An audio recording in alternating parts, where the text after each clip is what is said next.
এক বন মানুষ সুনীল গঙ্গোপাধ্যায়। হাত ধরতে বলো, স্বেচ্ছায় হাত ধরবে না। পা মেলাতে বলো, পা মেলাবে না। একা সরে যাবে, লাফ দিয়ে ছোট্ট এক দ্বীপে গুটিসুটি বসে থাকবে, ইচ্ছে মতো আগুন পোড়াবে। কাছেই রয়েছে জল, তবু করবে বালি। তার বুকের ক্ষতি সে কাউকে দেখাবে না।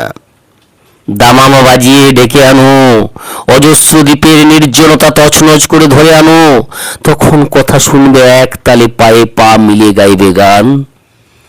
আকাশের দিকে তুলবে মুষ্টিবদ্ধ শপথের হাত, শরীরের ঘাম দেবে, কত শত দেওয়াল বানাবে, এমনই বাধ্য যেন ঐকতা আনে, লীন হতে চায়। অথচ রাত্রিরে বারান্দায় দেখো চুপ করে দাঁড়িয়ে আছে।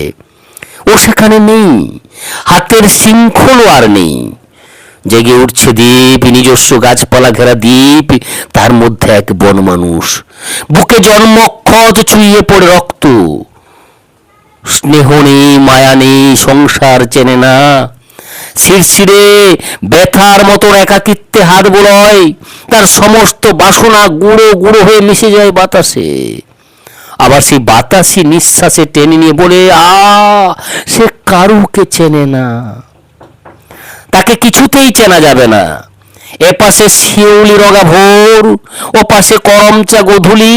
তার বুকের ক্ষতটিতে ঝলসায় অনেকগুলো শতাব্দীর ব্যর্থতা।